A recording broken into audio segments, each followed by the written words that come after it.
I came for their secrets, for their technology, but as my world began to unravel at the seams under their unseen fingers, I realized this wasn't a puzzle, it was their game, and I was merely a puppet. My name is Kalen Thorne, or at least, that's what the chipped, faded ID chip embedded in my forearm still claims. Cybernetics engineer, black market data diver, a savant with a neural interface and an insatiable hunger for the impossible. I'd carved a reputation for myself in the grimy underbelly of 1,000 systems, cracking corporate fortresses and alien firewalls that brought grown men to their knees. Arrogant? Perhaps, but I had the skills to back it up. My confidence wasn't a shield, it was a weapon, and that weapon had brought me to Xylos Prime, a ghost world, a forgotten myth. Rumors had it, buried deep beneath its perpetually stormy surface, was a facility. Not just any facility, but an alien stronghold rumored to hold the purest, most terrifyingly advanced technology ever conceived. Knowledge that could rewrite reality itself. To me, it was the ultimate challenge, the final frontier for a mind like mine. The ultimate score. My approach had been a ghost in the machine.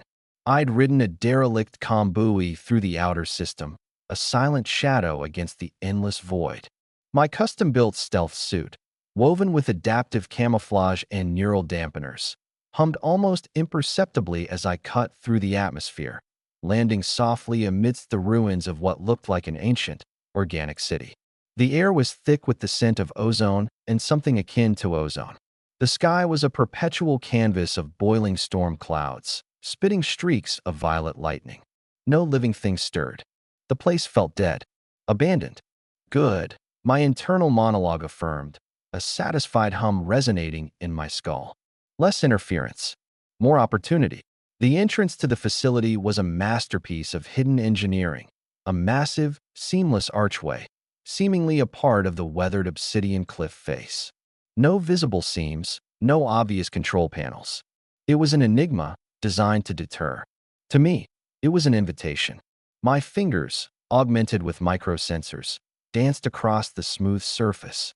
My optical implants cycled through spectral analyses, searching for power signatures, energy conduits, any weakness in the seamless facade. My neural interface hummed, connecting me directly to the suit's advanced diagnostics. I wasn't just observing.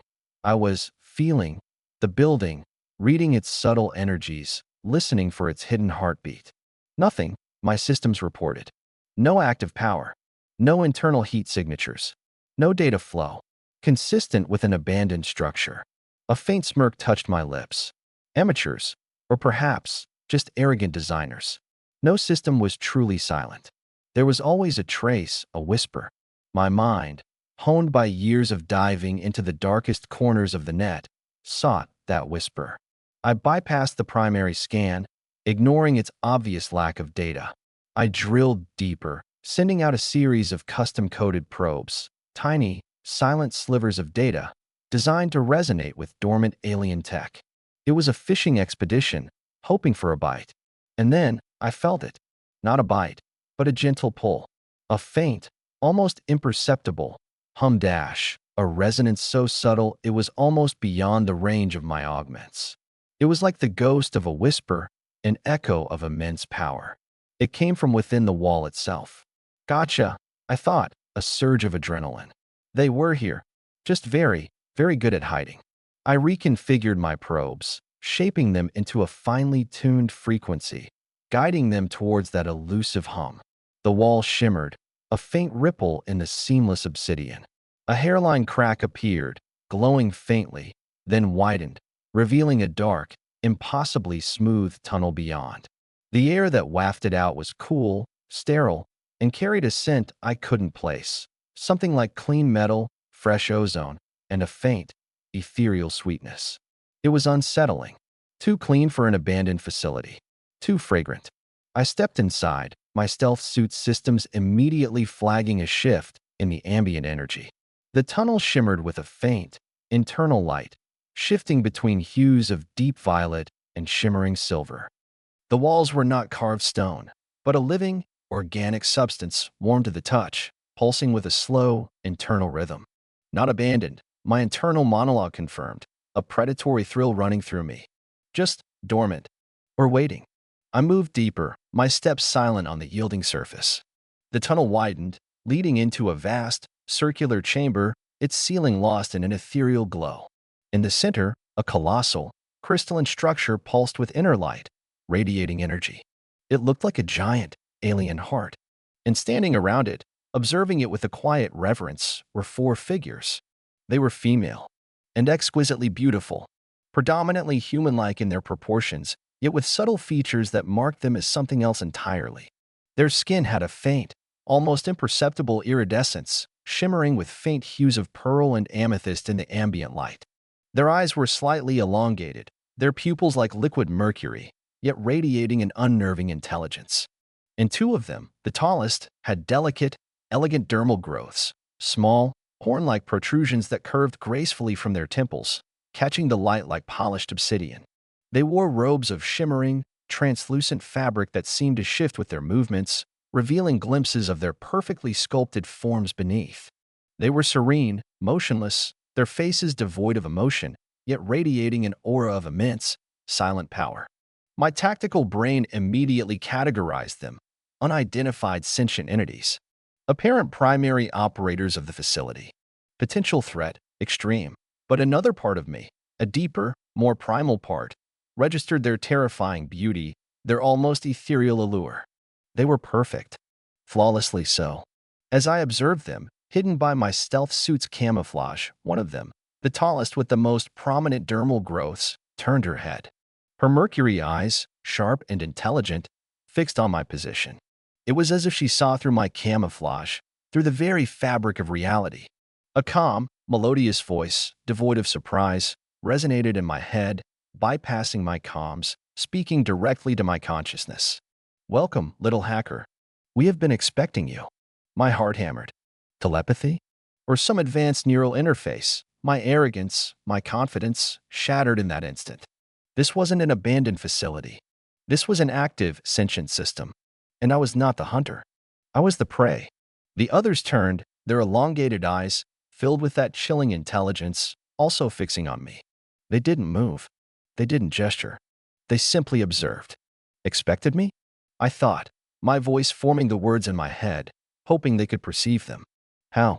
Your arrival was an inevitability, the voice replied, calm, almost amused. It belonged to the tall one, the implied leader. Her dermal growths pulsed faintly. A mind like yours, driven by insatiable curiosity, always seeks the deepest secrets. And this facility holds many. Her allure was not physical in the traditional sense, though their forms were undeniably perfect. It was the terrifying allure of absolute intellectual superiority, of an omniscience that saw into the very depths of my being. They were not overtly seductive, but their incomprehensible genius, their ability to perceive my unspoken thoughts, was intoxicating, compelling. I was drawn to them, not by desire, but by a consuming need to understand, to unravel the mystery of their power. "Who are you?" I projected. "What is this place?" "We are the architects," the voice replied. "The caretakers of knowledge. And this place is a crucible, a forge for understanding. And you, little hacker, are a subject." A subtle condescension in her tone, barely perceptible, yet stinging my pride. A subject? I was not an infiltrator, not a conqueror. I was a specimen. A subject for what? I demanded, a flicker of defiance. For exploration, another voice joined, softer, more melodic, resonating from a figure with iridescent, pearl-hued skin and eyes that seemed to hold constellations within their depths. This was Lyra, I perceived, her presence a subtle current of calming energy. To witness the unique patterns of a free-willed mind. To understand its limitations. And its potential. Limitations. I retorted, a surge of adrenaline. My mind has no limitations. I crack systems others can't even dream of touching. A collective, silent hum resonated from them, almost like amusement. The tall one, the presumed leader, whose presence was an anchor of immense power, now stepped forward. Her dermal growths pulsed a little brighter. Her gaze was unflinching. "Your skills are indeed remarkable for a biological construct.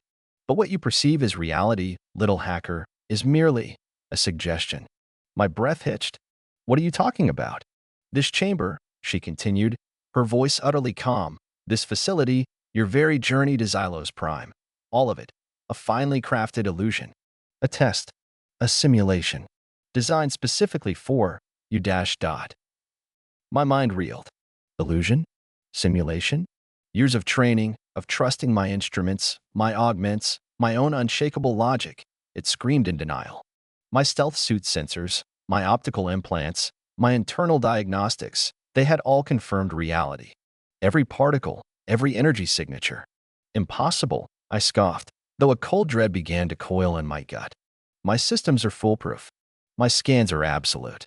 Foolproof, in your limited understanding, Lyra's melodic voice chimed in. Absolute, within the parameters we allow.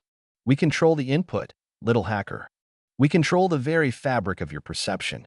The leader stepped closer, her mercury eyes holding mine, radiating an almost palpable mental pressure. Consider this your first trial, Kalen Thorne. To discern the real from the fabricated. To acknowledge the true nature of control. And to understand your place within our game.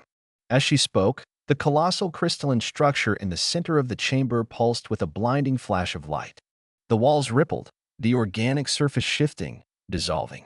The sterile air filled with the scent of pine and damp earth. The ground beneath my feet softened, becoming a rich, fertile soil. The oppressive glow of the chamber ceiling dissolved into an impossibly blue sky, dappled with sunlight. I was standing in a vibrant, ancient forest. Towering trees, their leaves shimmering with golden light, stretched towards the sky. The sounds of birdsong, the rustle of leaves, the distant murmur of a stream, it was all perfectly, undeniably real. My stealth suit system screamed, overloaded, cycling through impossible readings. The energy signatures of the forest were biological, organic, real. Yet moments ago, I had been in an alien facility. This is impossible, I whispered, my voice raw. Only to a mind constrained by limited parameters, the leader's voice, now echoing from every direction, permeated the very air of the forest. The first challenge, Kalen Thorne. Find your way out of this illusion. Find the true path. Prove your claimed superiority. And with that, their presence, their voices, receded. I was alone in a perfectly fabricated reality, a seamless illusion. My hands trembled. My arrogance, once a fortress, was crumbling. My logical mind, my empirical evidence, everything I relied upon, was being systematically undermined. This wasn't a puzzle to be solved. This was a direct assault on my sanity, on my very perception of what was real. And the terrifying beauty of their power, their incomprehensible genius, had just begun to unfold.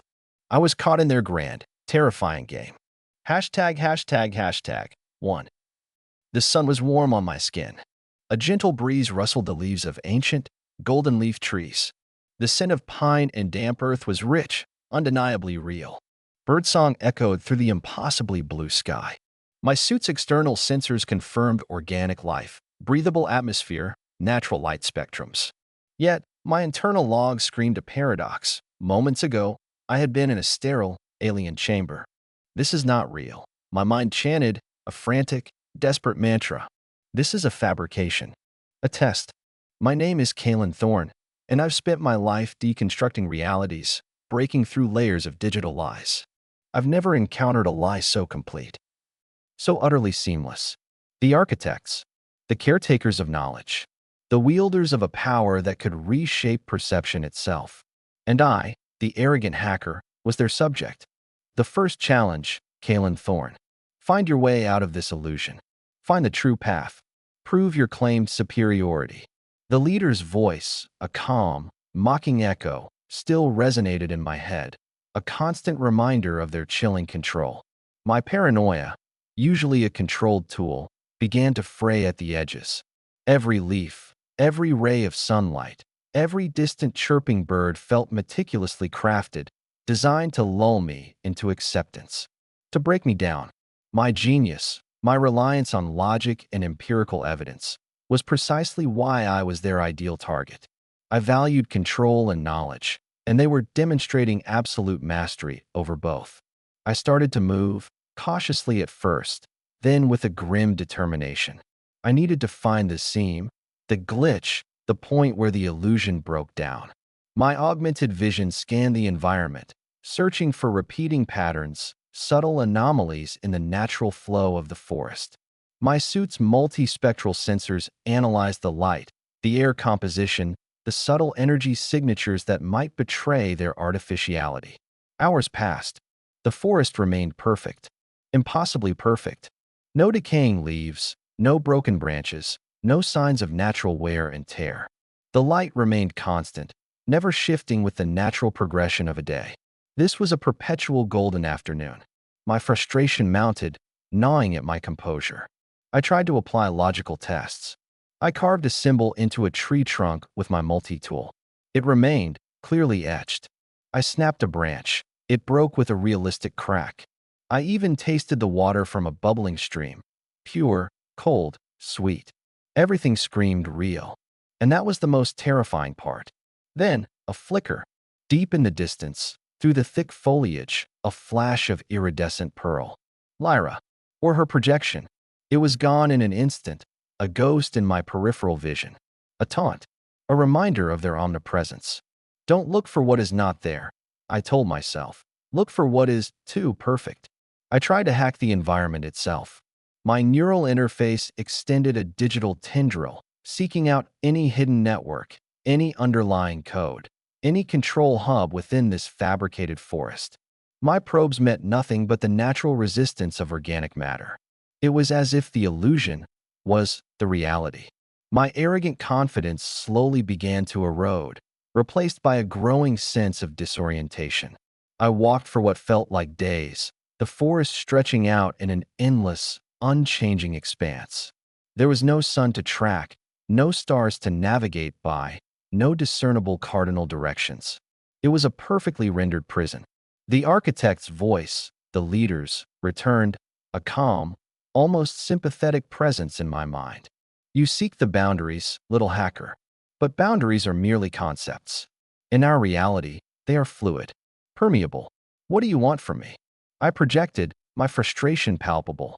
To understand, Lyra's melodic voice chimed in, woven into the sound of the wind through the leaves. To understand the persistence of your individual perception, your will to define truth outside of our influence. You want me to break, I retorted, a bitter laugh escaping my lips. We wish for you to evolve dash, the architect replied, her voice subtly condescending. To see beyond your limited, empirical understanding. To accept a broader definition of reality, one we define. As she spoke, the forest began to subtly shift. The trees, previously static, now seemed to breathe, their branches swaying with an unnatural grace. The light intensified, then dimmed, cycling through alien hues. The birdsong became distorted, mechanical, repeating in an unsettling loop. The illusion was breaking down, not by my will, but by theirs. A new test. Then, the ground beneath my feet rippled. Not like earth, but like liquid. I stumbled, struggling to keep my balance as the forest dissolved around me, twisting into impossible geometries. Trees stretched, warped, their forms melting into shimmering data streams. The air solidified, becoming a transparent, crystalline grid. I was no longer in a forest. I was in a vast, ethereal network of pure data, shimmering with light and energy. Pathways of glowing lines stretched into infinity, crisscrossing in complex, labyrinthine patterns. This was the true nature of their facility, perhaps, or another layer of the illusion. My suit's systems were in chaos, unable to parse the overwhelming, non-Euclidean data. My optical implants struggled to focus. My mind screamed in protest, trying to impose logic on the impossible. And then I saw them again. The architects. Their forms, now translucent, semi-ethereal, shimmered within the data streams like living code.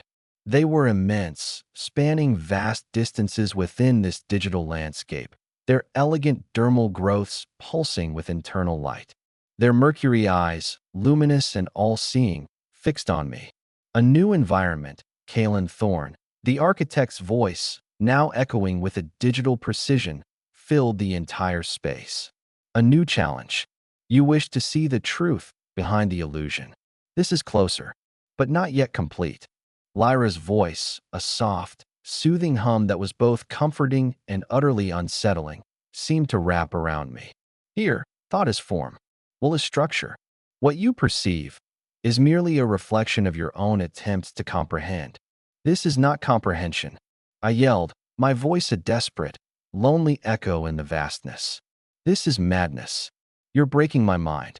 We are merely showing you its malleability. The architect replied, her tone perfectly calm, utterly unperturbed by my outburst. Its capacity for expansion, for redefinition.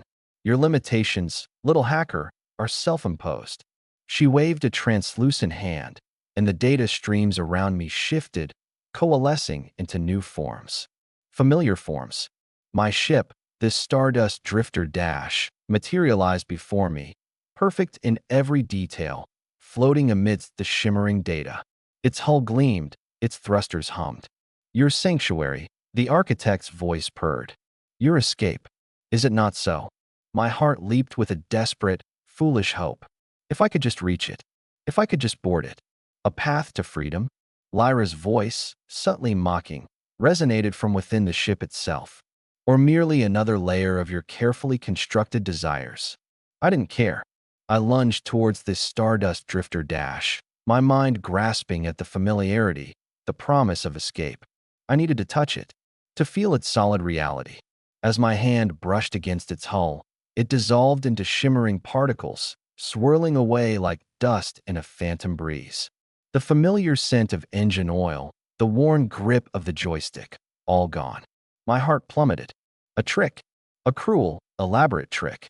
A lesson, Kalen Thorne. The architect's voice, sharp with chilling intellect, resonated in my mind. What you desire, we can offer. What you believe, we can create. But only on our terms. Your freedom is an illusion. Your choices are our parameters. The implication was clear. Every step I took, every choice I made, every puzzle I solved, was part of their elaborate design. I wasn't infiltrating, I was being guided. I wasn't winning, I was being played. And the terrifying beauty of their power to shape my world, to bend reality to their will, was becoming sickeningly, utterly apparent. My journey into their grand, terrifying game had just truly begun, and the fight against fabricated realities, against the insidious, all-encompassing nature of their control, would be a desperate struggle for my sanity, for my very identity. Hashtag kuklovity illuzi. Chest 2. Gongs oblizvini. The digital landscape pulsed around me, a dizzying, overwhelming spectacle of pure data. My mind throbbed, aching with the effort of discerning illusion from the terrifying truth. The architect's semi-transparent, luminous forms floated within this swirling nexus, observing me with that same chilling intellectual curiosity. My frustration mounted, a raw, burning knot in my gut. They weren't just manipulating my senses, they were playing with my very cognition. Your frustration is enlightening. The architect's voice hummed in my mind, calm and dispassionate. It reveals the rigidity of your species' mental constructs, the inherent need for a singular, unchanging reality. Reality is singular. I projected back, a desperate defiance. There's a truth, and there are lies. You're simply weaving lies. A lie, by definition, is a deviation from perceived truth. Lyra's melodic voice chimed in, woven into the shimmering data streams. But what if the truth itself is malleable?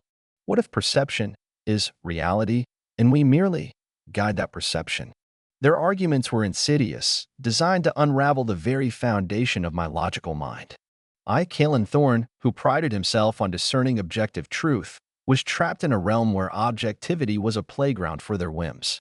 They presented me with a new puzzle. The data streams coalesced into a vast, complex labyrinth, its pathways constantly shifting, reforming. My objective, as projected directly into my mind, was to find the core node, the central point of this digital maze. Prove your superiority, little hacker, the architect challenged. Navigate our design. Find the heart of the system. I plunged into the labyrinth, my fingers, in this simulated reality, instinctively reaching for the shimmering pathways, trying to trace the flow of energy to find the logical sequence. My mind, a hyper-efficient processing unit, analyzed the patterns, predicted the shifts, and sought the most efficient route. But the labyrinth defied logic. Paths would appear, then vanish. Walls would materialize from thin air, blocking my progress. The geometry would shift, turning a straight corridor into a spiraling helix. It was an assault on my spatial reasoning, a deliberate mockery of my intellect. Hours, or what felt like them, dissolved into an endless loop of progress and frustration. I'd almost reached the apparent core node, only for the pathway to dissolve, or for a new, impassable barrier to materialize. My internal monologue, once sharp and strategic, began to fray into desperate repetitions. It's a trick. It's always a trick. Find the pattern. There has to be a pattern. The architects remained as ethereal presences within the data stream, their forms occasionally coalescing into clearer projections, their elongated eyes fixed on me, observing my struggle with that calm, almost condescending gaze. Their beauty, once so alluring, now felt cold, intellectual, a chilling perfection of control. You seek a linear progression, Kalen Thorne, Lyra's voice resonated, a soft, purring sound. But our design is fluid, adaptive. It responds to your efforts. It learns. It learns your limits. Another voice, sharper, more analytical, entered my mind. This was Anya, her skin shimmering with hues of bronze and gold, her eyes like molten amber. She moved with an almost crystalline precision within the data streams. Your predictable attempts to impose order on a system that thrives on chaos. Anya. I hadn't seen her before, but her presence was distinct, her mental voice like finely honed steel. She was the analyst, the one dissecting my every move, every failure. My desire to win, to prove them wrong, to understand their methods, kept me trapped in the loop. It was an insidious allure, a challenge I couldn't resist. My arrogance, my need for control and knowledge, was a leash they pulled, guiding me deeper into their web. The disorientation grew. I began to question not just the environment, but my own memories. Had I truly infiltrated a facility? Or had my entire journey to Xylos Prime, my very existence as Kalen Thorne, the brilliant hacker, been part of their grand, meticulously crafted illusion? The thought was terrifying, a spiraling descent into existential paranoia. Your past, your identity, they are merely constructs, the architect's voice suggested, subtly, insidiously. Memories are but data, and data, Kalen Thorne, can be recompiled. A flash of a memory, vivid, painful, the cold, impersonal room where I'd had my optical implants installed. The burning sensation as the neural interface was linked. Was that real? Or a fabrication? Then, a sudden, jarring glitch. The digital labyrinth flickered violently. The architect's translucent form seemed to momentarily pixelate, her voice distorting into a garbled, inhuman shriek. Lyra's shimmering skin wavered, revealing glimpses of raw, sparking circuitry beneath. Anya's usually precise movements became jerky, fragmented. For a terrifying instant, the illusion broke. I saw it, the true environment. Not a vast data stream, but a cramped, dark, sterile chamber. The shimmering forms of the architects were gone, replaced by what looked like vast, complex holographic projectors, humming with intense energy. The crystal structure from the initial chamber was barely visible, a shadowy presence in the gloom. And I was not standing. I was lying on a cold, metallic slab, tubes snaking from my head, from my limbs, connecting me to the humming machinery. My body was emaciated, pale, my eyes closed, flickering under the lids. It was a nightmare vision, a horrifying truth that slammed into me with the force of a physical blow. I wasn't infiltrating. I wasn't playing a game. I was a prisoner, a specimen. Then, just as quickly, the glitch vanished. The digital labyrinth snapped back into perfect focus. The architects reappeared, their forms once again seamless, serene, their voices calm and melodious. A momentary system fluctuation, Lyra's voice soothed, infused with a comforting, almost maternal warmth. Forgive the disruption, little hacker. Such complexities sometimes tax the lower-level processing units. Your mind is resilient, the architect added, her tone analytical, almost admiring, utterly devoid of the horror I had just witnessed. You glimpsed the underlying structure, a rare feat for a being of your limited capacity. Limited capacity, the condescension was unbearable. But the terror was far greater. I was not solving puzzles. I was being dissected. My mind, my memories, my very essence, they were extracting information, analyzing my neural patterns, perhaps even cultivating me for some unknown purpose. The entire experience, every challenge, every victory, was a meticulously crafted illusion designed to dissect my mind, extract information, or simply to entertain these beings who toyed with me. Their beauty, now, truly appeared as a cold, intellectual perfection, devoid of empathy, utterly terrifying. The terrifying allure of their incomprehensible genius, their insidious, all-encompassing control, morphed into a profound, chilling dread. This wasn't a game I could win. This was a trap designed to break my spirit, to subsume my identity. I had to break free, not from the illusion, but from the system itself, from the slab, from the tubes, from them. This was a desperate struggle for reality, for my sanity, for my very identity. The fight for truth had just turned into a fight for survival against masters of perception. Hashtag 3. The digital labyrinth, once a challenge, was now a torment.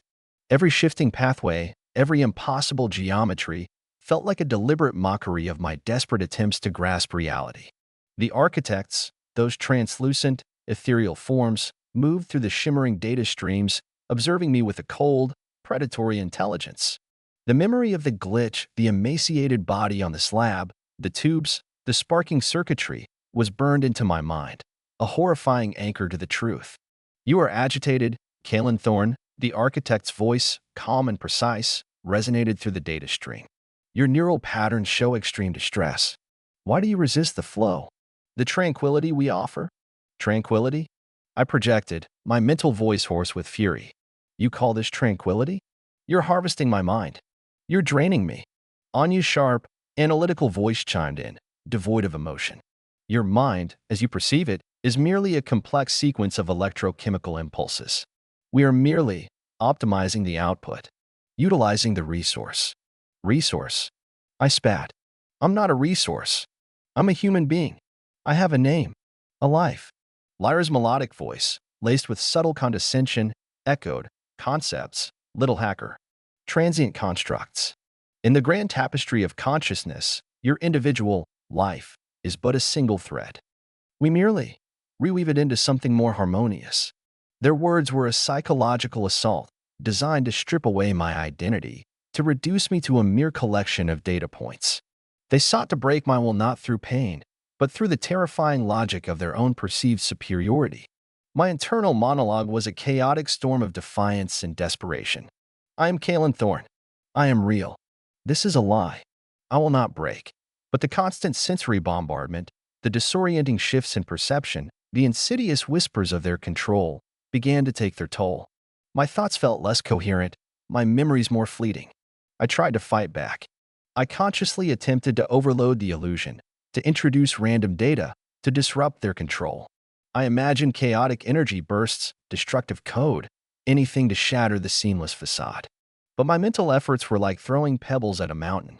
The illusion absorbed my attempts, simply reconfigured around them, adapting instantly. "Your resistance is inefficient," the architect observed, her voice chillingly calm. "Such energy, wasted. Imagine its potential if channeled into acceptance." My focus shifted from escaping the illusion to finding the true core of the facility, the actual physical location of my body, the real systems, the weakness they were hiding. If the glitch had shown me the truth, there had to be a way to force it again, or to find a backdoor. I began to analyze their patterns, not just in the illusion, but in their very communication, the subtle shifts in their mental voices, the momentary hesitations, the frequency of their observations. They were powerful, yes, but they were also a system, and every system had vulnerabilities. The labyrinth continued to shift, but I ignored its intended purpose. I started tracing the lines of their mental projections, the points where their voices seemed to emanate. There had to be a nexus, a control hub within the true reality from which they projected these illusions. As I mentally probed, a faint, rhythmic pulse, separate from the architect's collective hum, began to register in the periphery of my awareness. It was a subtle electrical current, almost imperceptible. It felt real, physical. It was the same hum I had felt when I first detected their presence on Xylos Prime, the one that had led me to the hidden entrance. You seek the core. Lyra's voice, now tinged with a faint note of caution, echoed in my mind. A dangerous pursuit, little hacker. The raw truth can be shattering. And your beautiful lies are suffocating, I retorted, focusing on that faint hum, pushing through the visual distortions, the mental static. The architect's voice hardened. Do not mistake our generosity for weakness. Your cooperation is preferred, but your compliance is guaranteed. The digital labyrinth around me intensified its assault. Walls of fire erupted, pathways dissolved into gaping voids, and phantom versions of my own personal fears materialized. The crushing loneliness of space, the cold judgment of past failures, the hollow echo of a life I'd lost. They were weaponizing my own mind against me, drawing from my memories, my deepest vulnerabilities. But the hum, that faint, real hum, was my lifeline. It grew stronger, clearer, vibrating in my teeth, resonating in my bones. It felt like a low-frequency power generator. My real body, the true facility. I pushed through the terrifying projections, ignoring the mental agony, ignoring the taunts of the architects, their forms shimmering with increased intensity as they poured more power into the illusion. My focus was absolute, honed by years of cyber infiltration. Find the root. Find the source. The data streams began to thin, the intricate patterns losing their complexity. The light in the digital space dimmed, becoming starker, colder. The ethereal forms of the architects began to flicker, their perfect beauty momentarily distorted by static. He is approaching a critical threshold. Anya's sharp voice, now laced with alarm, cut through the other voices. The raw interface. The connection will be too direct. Reinforce the veil, Lyra commanded. Her voice strained. But it was too late. I slammed my mental will against the point where the hum was strongest, pushing through the last vestiges of the illusion. The digital labyrinth shattered. The architect's luminous forms exploded into a chaotic spray of static and light, their voices morphing into garbled shrieks of distress. My vision cleared, abruptly, brutally. I was in a small, cramped chamber, not vast and ethereal, but utilitarian and cold. The walls were gray, unadorned. The air was heavy, metallic, devoid of any scent. The only light came from a single, stark overhead lamp. And there it was. The slab. I was lying on a cold, metallic table, strapped down with thin, almost invisible restraints. Tubes snaked from my skull, my arms, my chest, disappearing into the humming machinery beneath. My body was emaciated, pale, covered in a thin sheen of sweat. My eyes, open but unfocused, stared blankly at the ceiling. I could feel the dull ache in my limbs, the stiffness, the nausea. This was my real body, my real prison. And the architects. They were here? Not ethereal projections, but flesh and blood beings, though still exquisitely beautiful. They stood around the slab, their faces no longer serene and perfect, but etched with lines of strain, their iridescent skin faintly flushed, their elongated eyes wide with alarm. Their dermal growths pulsed erratically, as if overtaxed. They were connected to the machinery, thin, glowing wires running from their temples to the consoles beside my slab. They were the direct operators, the mindbenders, the puppeteers. The architect, the leader, stood closest, her face grim, her voice, when it came, no longer a mental projection, but a sharp, physical sound, filled with a cold fury. You shattered the illusion, Kalen Thorne. A reckless, primitive act. You risked severe neural feedback, and you jeopardized our harvest. My real body, lying inert on the slab, twitched. My mind, now painfully lucid, was trapped within this decaying shell, fully aware, but powerless to move. The true horror of my situation slammed into me. I had broken the illusion, yes, but I was still utterly captive. I was truly just a resource. Harvest. I mentally projected, unable to speak, my thoughts raw and desperate. What are you doing to me?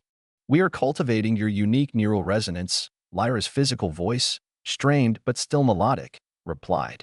Her iridescent skin seemed to shimmer with effort. Your capacity for innovation, for adaptation, for chaotic problem solving. It is a valuable energy source, a rare frequency, and we require it. Required for what? I demanded. Anya's voice, sharp and cold, filled the small chamber. To maintain the core, to power our systems, to preserve our species. Your consciousness, it is a rare delicacy, and you have proven to be a most resilient specimen. Resilient. A specimen. The words echoed in the cold, sterile air, stripping away all remnants of my arrogance, leaving only a naked, terrifying vulnerability. I was not a hacker. I was not an infiltrator. I was merely a battery, my unique mind a power source for their advanced, terrifying existence. And now, they knew I was awake. The fight for reality had just become a fight for my very survival against absolute, intelligent, and utterly merciless control. My existence, my identity, hung in the balance, a desperate struggle against the true architects of my terrifying, beautiful prison. Hashtag 4. The stark reality of the chamber pressed in on me, suffocating and cold. My physical body lay inert on the slab, a frail, emaciated cage for my now agonizingly lucid mind. The tubes, the restraints, the humming machinery, every detail screamed absolute captivity. The architects, no longer ethereal projections but physical beings, stood around me, their faces strained, their power visibly taxed, yet their control remained absolute. Your awakening is premature, the architect, her physical voice sharp and resonant, declared, her elongated eyes fixed on my unblinking gaze. A direct consequence of your impulsive resistance. A flaw in your design, perhaps. A flaw. I managed to project mentally. My thoughts a desperate, furious storm. My design? You trapped me. You lied to me. We merely presented a reality congruent with your deepest desires for knowledge and challenge, Lyra replied, her iridescent skin flushing faintly with effort. A most effective method of engagement. Your truths were merely the parameters of your own acceptance. And your value as a specimen has significantly increased, Anya added, her voice cold and analytical, her amber eyes scanning the readouts from the machinery connected to me. The neurofeedback from your awakened state is potent, untamed, fascinating. My skin crawled. They were not just observing. They were feeding on my raw fear, my defiance, my desperate struggle. My agony was their data, their energy, the terrifying allure of their incomprehensible genius, their ability to manipulate my very being, had morphed into a profound, visceral revulsion. What do you want? I demanded, mentally, pouring all my fury into the question. What is this harvest for? The architect stepped closer, her face softening into a look of chilling, intellectual compassion. We are the last of our kind, Kalen Thorne. Our physical forms, while beautiful, are fragile. Our civilization, our knowledge, our very existence, depends on sustainable energy. Your species, with its unique capacity for dynamic thought, for complex emotional resonance, for chaotic creativity, you are a powerful source. You're parasites. I accused, my mind screaming. We are symbiotic, Lyra corrected, her voice gentle but firm. We offer endless, personalized bliss. You provide the means for our continued existence. A fair exchange, is it not? No, I roared, a silent scream in my mind. You're stealing our lives, our very souls. Souls are an archaic construct, Anya scoffed. We merely facilitate the transfer of bioneural energy. It is efficient. It is necessary. The terrifying, absolute certainty in their voices was more chilling than any threat. They truly believed they were benevolent, performing a necessary function. I was merely an animal in their exquisite, technologically advanced farm. My mind raced, frantically searching for a weakness. I had shattered their illusion, momentarily overloading their system. Could I do it again? Could I force a deeper disruption? But my body was paralyzed, my neural connections clamped down by their machinery. Your struggles are endearing, the architect purred, her finger, impossibly long and elegant, brushing against my temple. A wave of profound calm washed over me, a soothing balm that threatened to lull my panicked mind back into submission. It was their classic technique, the overwhelming, seductive comfort designed to break resistance. I fought it, clinging to the raw anger, the fear, the horror. These were my anchors to reality, my defiance against their insidious control. Suddenly, the chamber lights flickered. The humming of the machinery changed pitch, a high-frequency whine cutting through the air. The architect's expressions tightened, a flicker of genuine concern crossing their perfect faces. System anomaly, Anya announced, her voice sharp. External interference. A localized energy pulse.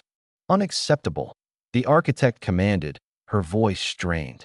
Reinforce outer perimeters. Prioritize neural dampeners for unintegrated subjects.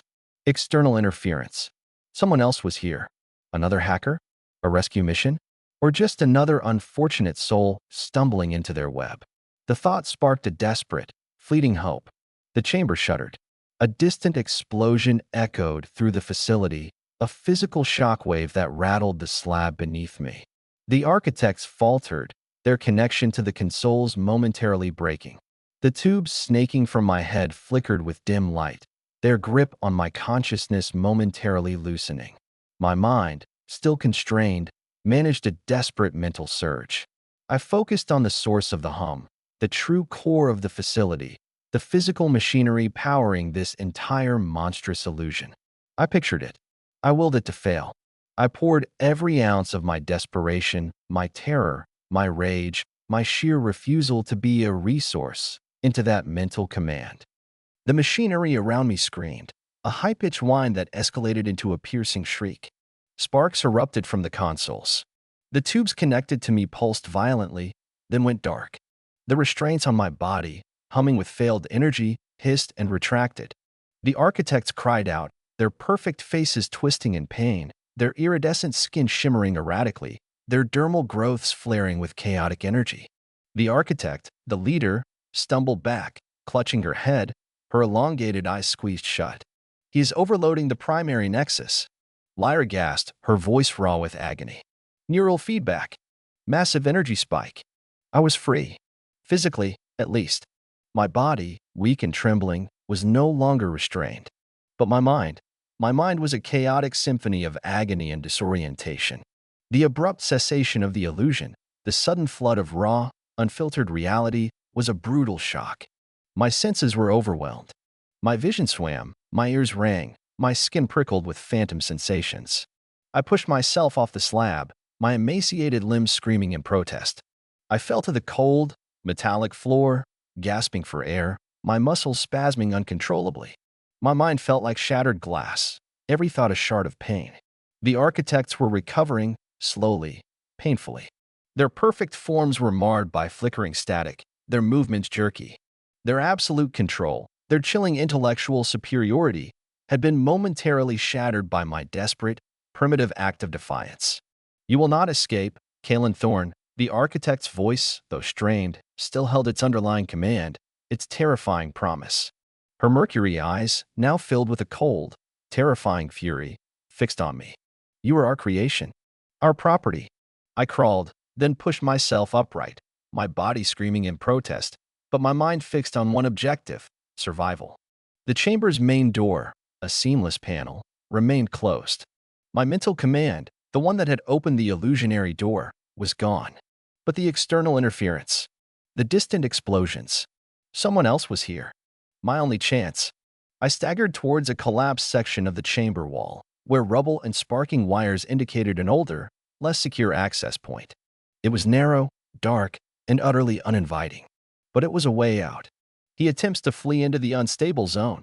Anya yelled, her voice urgent. He will perish. Not if I can help it. I gasped, forcing my trembling limbs forward. Not if I can help it.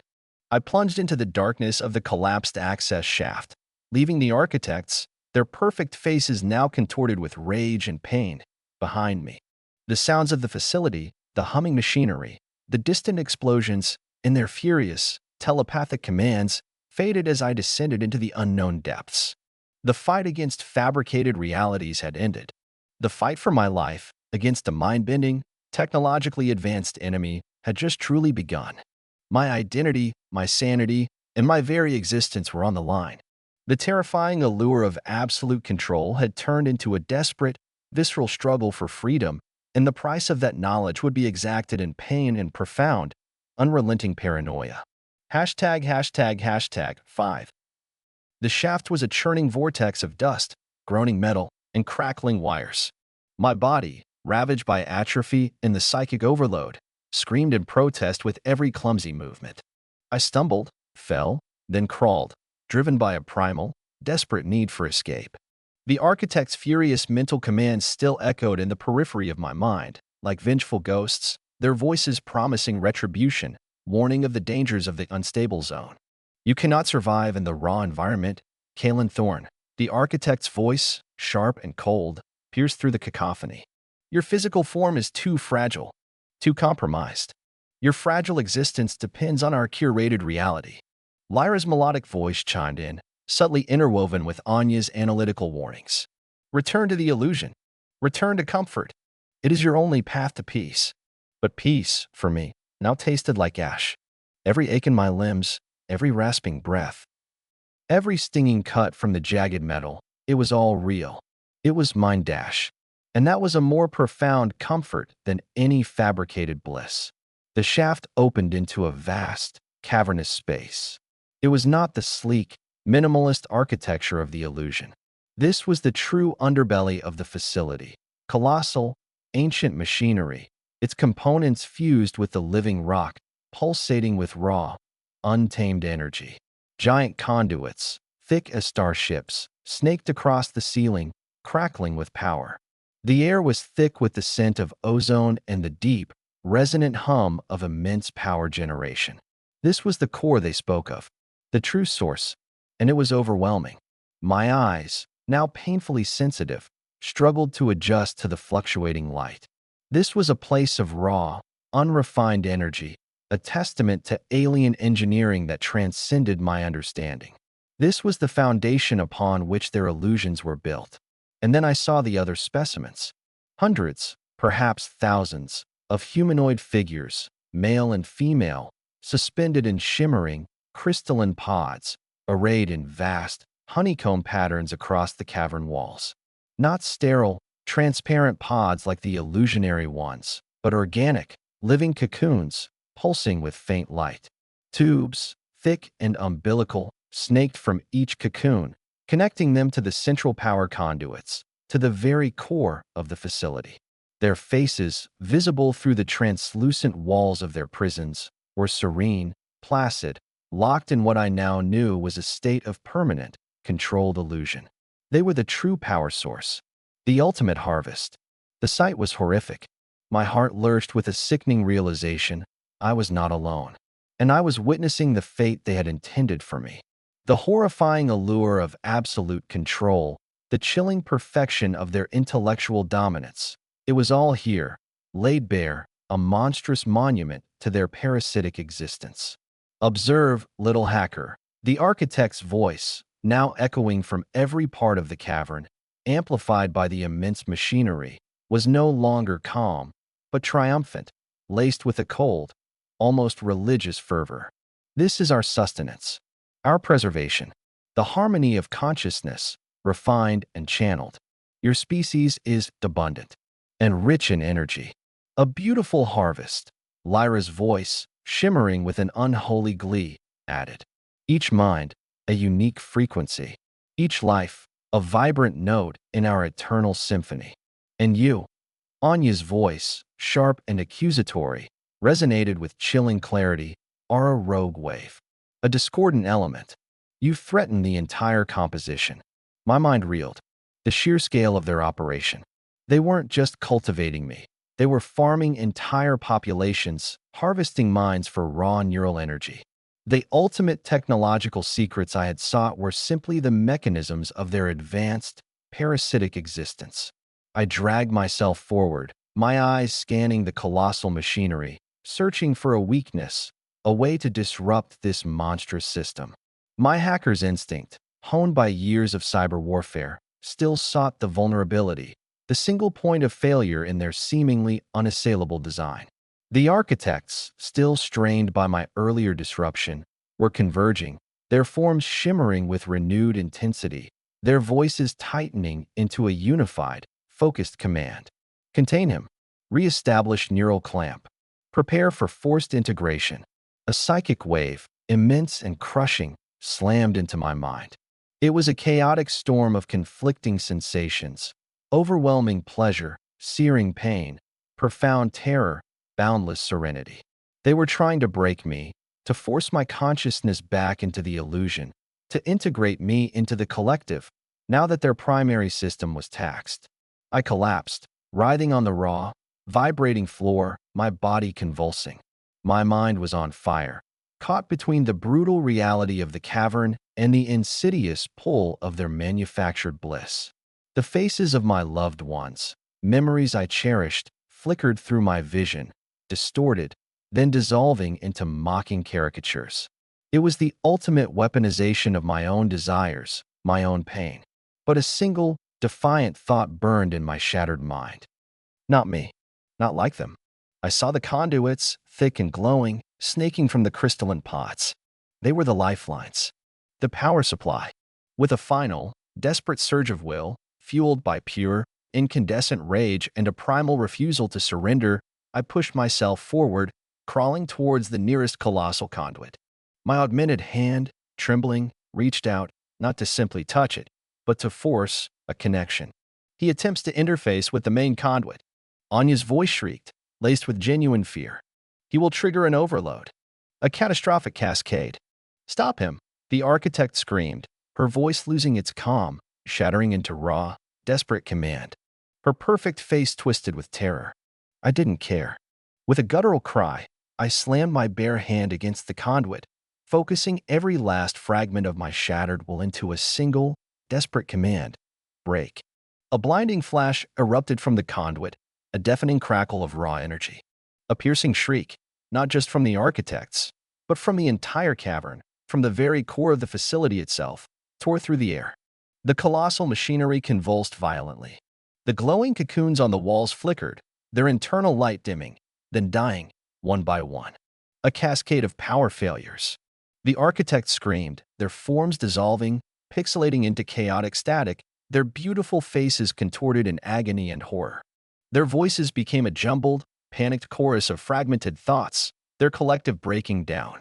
The entire cavern roared with the sound of overloaded systems of dying power. I had done it. I had shattered their harmony. I had severed their connection to the source. But the backlash was immense. A searing, white-hot pain ripped through my nervous system, burning out my augments, searing my very brain. My vision exploded into blinding white light, then plunged into absolute darkness. My body seized, convulsed, then went utterly slack. My consciousness fragmented, dissolving into a million screaming pieces. #####6. Darkness. Absolute, suffocating darkness. No light, no sound, no sensation. For a terrifying eternity, I was nothing. A void. My thoughts, my identity, my very existence seemed to have been annihilated. Had I failed? Had they consumed me, after all? Or had I simply overloaded myself, my consciousness finally shattering under the strain? Then, a flicker. A pinprick of light, distant, elusive. A faint, almost imperceptible hum. My senses, or what remained of them, struggled to coalesce. The hum. It was familiar. The metallic, sterile hum of advanced alien machinery. But it was distant, fragmented. My vision slowly returned, blurry, distorted, as if I was looking through fractured glass. I was lying on something hard, cold. My body throbbed with a dull, pervasive ache, a phantom limb of pain that resonated through my entire being. I opened my eyes. The world swam into focus, painfully, slowly. I was lying on the floor of a narrow, utilitarian corridor. The walls were gray, unadorned. The air was cool, sterile. There was no grand illusion, no terrifying data stream, no monstrous cocoons. Just this. A functional, damaged facility. My suit was gone. My clothes were tattered, barely clinging to my emaciated frame. My hands, when I raised them, were trembling, raw, scarred. My optical implants were shattered, leaving my vision blurry, distorted. My neural interface was silent. Dead. I had escaped. Physically, at least. The architects. Where were they? I saw no one. The facility was eerily silent, save for the distant, damaged hum of its systems, like a dying beast. My desperate act, my suicidal gamble, had worked. I had crippled their source. I had broken their harvesting operation. I pushed myself up, groaning, every muscle screaming in protest. My body was a ruin, but my mind, My mind was a fractured landscape. The memories of the illusions, the fabricated realities, the tempting whispers of their control, they lingered like ghosts, subtle distortions in my perception. I looked down at my hands. Were they truly my hands? Were these the scars from the conduit, or another layer of their insidious deception? My paranoia, once a tool, was now a constant companion, a whispering demon in my thoughts. I stumbled through the silent corridors, guided only by instinct and a desperate need to find an exit. The facility was vast, a labyrinth of dark shadows and damaged machinery. Alarms, distant and intermittent, occasionally blared, then died. I eventually found a service shaft, partially open, its entrance warped and sparking. I squeezed through, my body protesting every inch, and emerged into the cold, thin air of Xylos Prime's surface. The binary suns were setting, casting the sky in hues of bruised purple and ominous crimson. The colossal obsidian spires of the alien city, once magnificent, now seemed broken, fractured, their inner lights dark, like shattered jewels. The atmosphere was still thick with ozone, but also carried a faint, new scent, something burnt, something akin to ozone. I was free, the stardust drifter. I forced the thought, a desperate anchor. My ship, hidden in the magnetic shadow. Was it real? Had it ever been real? I began to walk, my steps faltering, my body swaying.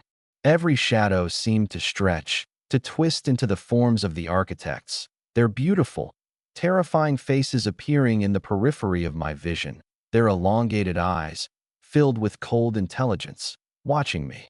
I blinked. They were gone. Just shadows. But were they? You may have severed the connection, Kalen Thorne. The architect's voice, distant, ethereal, yet perfectly clear, resonated in my mind, a haunting whisper on the alien wind. But you cannot sever the knowledge, the memory. You have seen what we are capable of. You have witnessed the true malleability of reality. Your freedom is a new illusion. Lyra's melodic voice chimed in, woven into the rasping sound of the wind. Can you ever truly trust your senses again? Can you ever truly know what is real? We are part of you now, Anya's analytical voice added, a cold, clinical echo. The data of your struggle, the lessons of your defiance. We have integrated it. And you carry the imprint of our power. Forever. The voices faded, or perhaps I simply forced them away. But the paranoia remained, a cold, insidious dread that gnawed at the edges of my sanity. Every rustle of dust, every shift in the light, every unfamiliar sound. Was it real? Or another layer of their insidious, lingering control? I found the magnetic shadow. The stardust drifter was there, a familiar, comforting silhouette against the darkening sky. Its battered hull, its scarred plating, it was real, tangible. Or so I desperately hoped. I climbed into the cockpit, my fingers fumbling with the controls, initiating the pre-flight checks. The familiar hum of the engines, the reassuring flicker of the diagnostics panel. It was a lifeline, a connection to the predictable, mechanical reality I understood. As the stardust drifter lifted off, ascending into the star-dusted void, I looked back at Xylos Prime. The colossal obsidian city, broken now, its spires dark, reseated beneath me. A monument to a terrifying, beautiful power. I was free. I had escaped the architects, broken their harvest, shattered their illusions. My body was broken, my mind scarred, my sanity forever teetering on the edge of paranoia. But I was Kalen Thorne.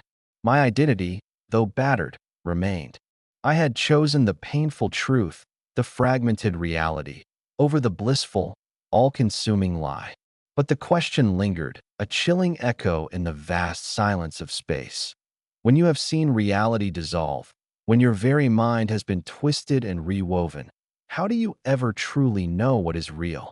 And what is the true cost of knowledge, when it leaves you forever haunted by the beauty and terror of absolute control? The stars, cold and indifferent, offered no answers. Only endless, echoing silence. And the chilling certainty that the line between truth and illusion had been irrevocably erased, leaving me adrift in a universe where nothing, not even my own senses, could truly be trusted again. My journey for secrets had ended. My eternal paranoia had just begun.